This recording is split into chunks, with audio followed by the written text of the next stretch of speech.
Alright, so project-based learning is a teaching method where students investigate a challenge or a problem for an extended period of time.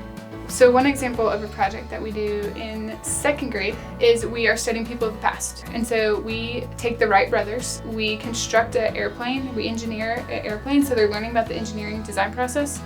And they have to build that airplane, and then we have a flying contest, and that pulls in our math standards for that quarter because we measure them. While we're doing all of that, we're also doing novel studies with the Wright brothers too. And so they're getting language, they're getting the engineering design process, they're getting history, and they're getting math all in one project, and that lasts like 4 or 5 weeks. And so it's, with project-based learning, it's long-term, it's not, 1 week project. Okay, so if you want to start a new project, or you're at the beginning of your school year and thinking about what's next, look at your standards. That's the first thing you do.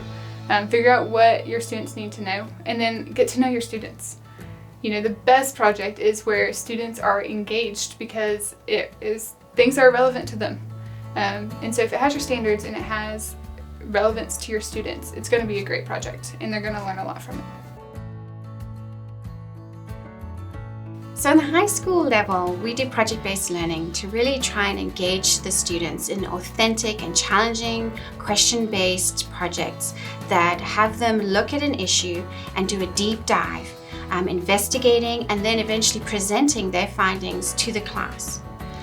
So project-based learning is not the same as giving students a long-term activity to do. There is a lot of material that students have to engage in the front end, and sometimes that's facilitated by the teacher or their research, and it's structured so that they are getting a lot of content that forms the basis of the project.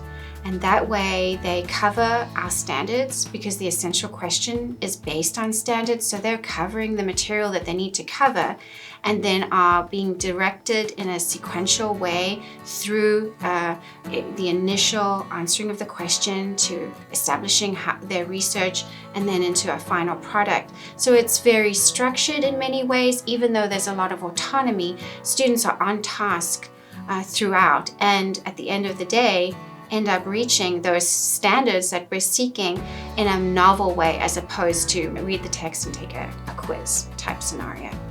So on a high school level, project-based learning is really important, I think, for 2 reasons. One, it's student-centered, and it's very hard as a teacher to hand over to the child and trust them to be able to lead a project and self-direct and use all the skills that they've been acquiring up to this point in their school career.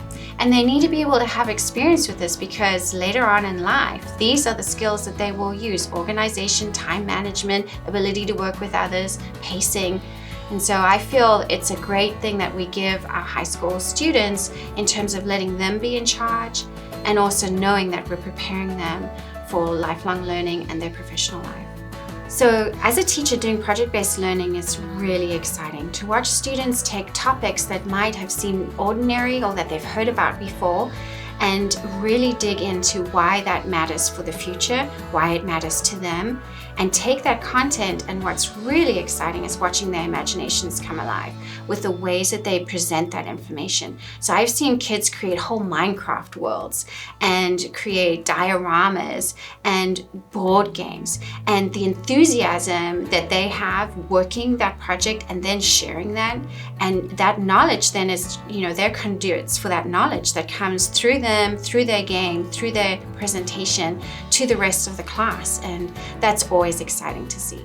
To incorporate project-based learning in your classroom, start with your standards and find an essential question that you think will really intrigue your students, that's connected to something authentic, related to their lives perhaps, or a current event, and then allow them to answer that question through a project, giving them time over the quarter or an extended period of time to be able to think about it, and then give them lots of options on perhaps how to present it, show them ways to organize it, and then watch the magic unfold.